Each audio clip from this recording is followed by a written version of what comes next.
So welcome back. I was able to get the running around done this morning, picking up the wire, picking up the cable, and they were not able to make one of the wires. So I'm going to build that wire real quick. I'm waiting for a friend of mine to come over, and we're going to dump the oil in, water in, see if we can breathe some light into this.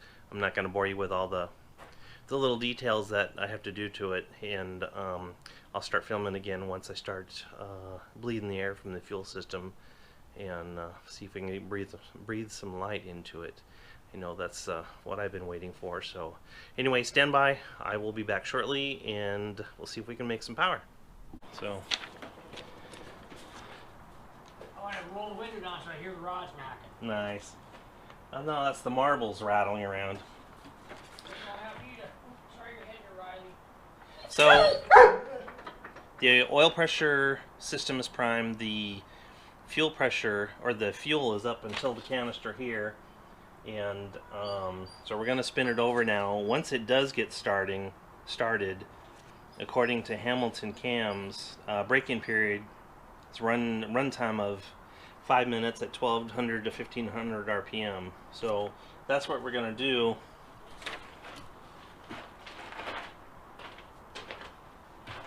Do you want that slip up there? Do you need it? Okay. Some people just crank them over until it starts. I like to break injectors 1, 3, and 6 loose to bleed it. Alright, go ahead and crank it over. I'm going to open up one. Go ahead.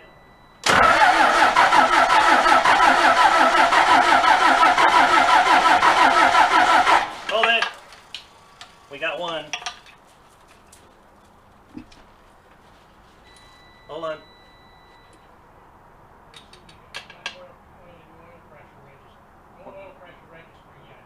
Okay. When you turn the key on, it'll take a second, and then everything does its sweeps.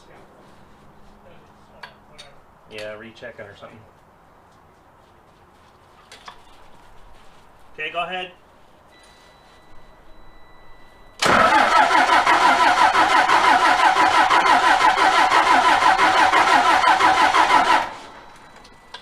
Hold on.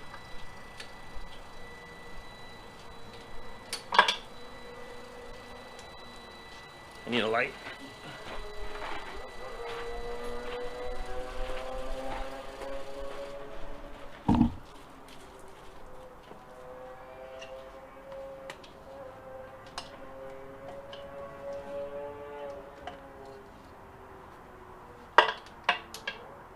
Okay, go ahead.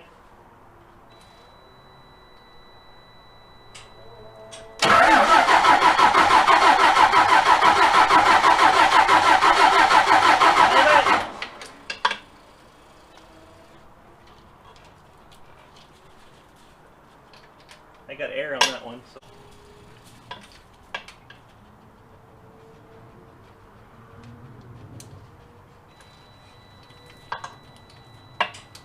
Okay.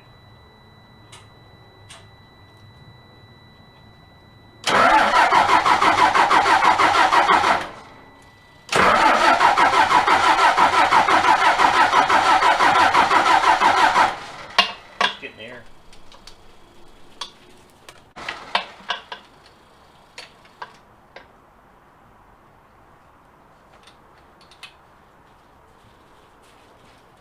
Okay.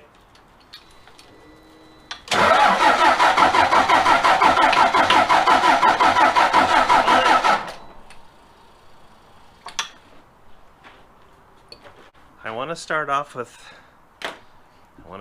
with apologies. I did not get the filming done of the bleeding. You've seen a little bit of it. Things did not work out as I had hoped they would as far as getting the air out of the system simply as fast as I wanted it to. So ran into a few problems, and I'll kind of go through the process as I went through it. So as you remembered, as I mentioned, I changed the fuel pump on it. I've got the Raptor fuel pump on it. You can't see it; it's buried in there. So, and then I relocated the fuel lines from the tank. So there was air in it. There was air in it everywhere because everything was new on it. So, and then let me grab the light. Oh, I put the light away. Let me go through and walk you guys through this. As I mentioned, I changed all the fuel lines on it because I relocated everything. Changed the fuel pump. So everything is new in there, and so everything had to be bled. So when I started bleeding through the stuff, it goes from the tank, the fuel pump pulls it from the tank over to the fuel water separator on the frame here, and then it goes across the back of the engine, or across the back there, and then it goes into the fuel filter canister there on the top side of it, and then it comes out the bottom. This is some of the stuff that you guys all know, I'm sure, but just to go through it. And then from the line there on the bottom, it goes into the fuel pump. And as you can see, some of them have the overflow check valve there. This one does not. So it is in the system, and originally I thought that was the issue, so I ended up replacing it. So on the outline,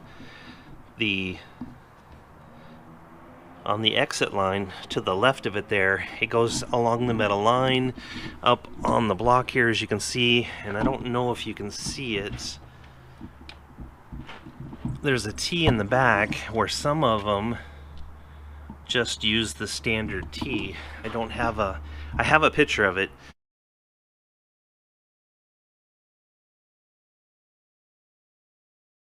So just trying to work the air out of all this thing has been a real pain. As I mentioned, I started filming it and then it didn't go as well as I thought it should have, so I was fighting a couple different issues. So everything's new. Because I had the engine tore apart, I changed the cam sensor, the crank position sensor, engine temperature sensor, because it's the mileage on it. I thought it would be a good time to do all that stuff. And then also I had the computer reprogrammed, so that is even new. I took the fuel pump to the I guess you call it diesel house here. Anyway, they do a good job rebuilding fuel pumps, and they went through, changed gaskets. I'm not sure everything they did to it, so everything is new or replaced. So I was working with a lot of different things. I could not get the injectors bled, so I had to start from basically scratch. I knew I got all the air out of the fuel water separator on the other side on the frame there, and then the air was bled out of here. And then finally today, this has been going on for 2 days, but and then today I bled it, the banjo bolt there, I backed that off and then watched all the air come out of that. Even though it should pick it up and suck it through there, it didn't.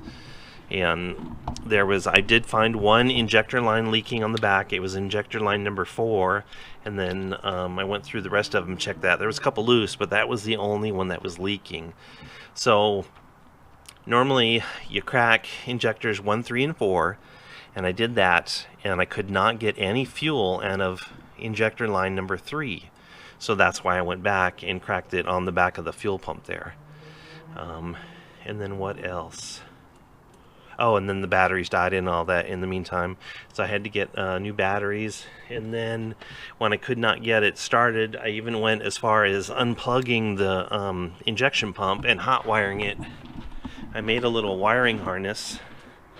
Some of you have gone through this before, but it's the plug 6 and 7 on the back of the injection pump, and then I just found 2 alligator clips and then a 10 amp fuse. Plug that in and then turn the engine over. I've got, you've probably got it on your trucks as well, but I've got a 10 volt, or I'm sorry, a 12 volt source right there, and then the ground wire there, so the wiring harness doesn't have to be very long. So going back to cracking the injector nuts on 3, it started to try to turn over, and then did it again, closed the nut on it, tried it again, and then it started up.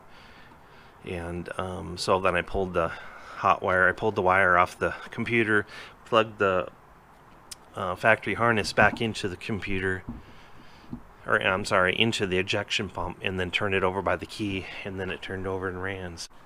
So I didn't get to show you bleeding the injectors like I had planned, but that's probably pretty normal stuff. But it did fight, trying to get all the air out of it. It was a fight to get it out. But anyway, that's all done. And then I ran it, broke the camshaft in.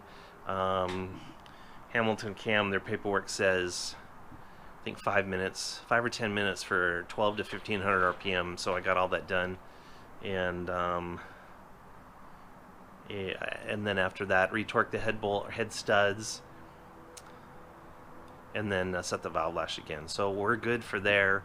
So tomorrow's job, I'll show you. Well, tomorrow I'm gonna let it cool down overnight, and then try it again, starting it in the morning, just to make sure.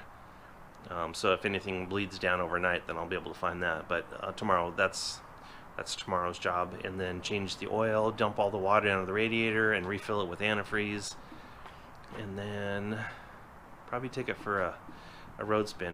In hindsight, I wish I would have filmed it doing all the air bleed, but I got frustrated with it because it wasn't going, and with all the different unknowns between the electrical components and the computer and then the fuel pump, it became frustrating, and filming everything was kind of the last thing on my list. But so anyway, that kind of wraps that up, and I'll show the starting again in the morning. We'll see if it bleeds down overnight, and then I'll get this thing posted up for you. And the list is getting smaller of to-do stuff, and then I think that's about it. So anyway, we'll try it again in the morning, and then we'll go from there.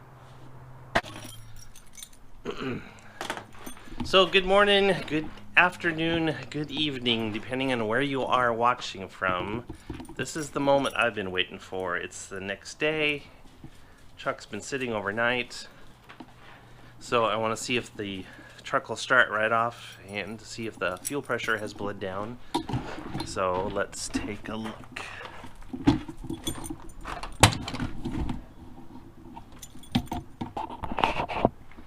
Let's see if I can get up here with the camera. Oop. So I will turn the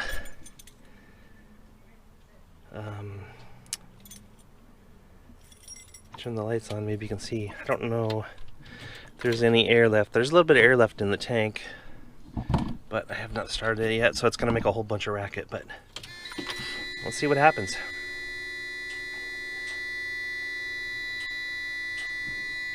It'll either start or it won't. And there it is.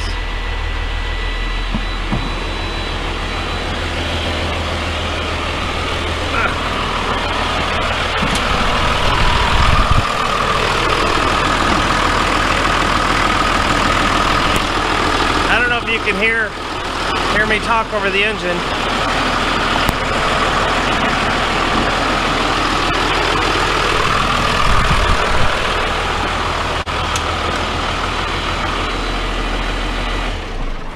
I'll shut it down. That's how it used to start before I took it in the shop. So I know they did some shady stuff with it, but that's how it used to start.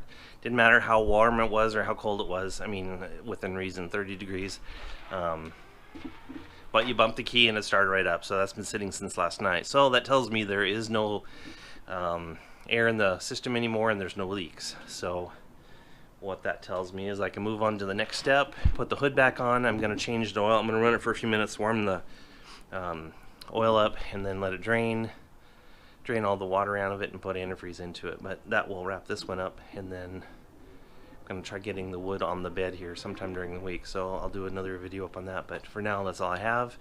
So this part is done, and I will get the next one going and get that one posted up as well. So I'll get this one edited and put up tonight. So anyway, appreciate you guys watching, and I will catch you on the next video.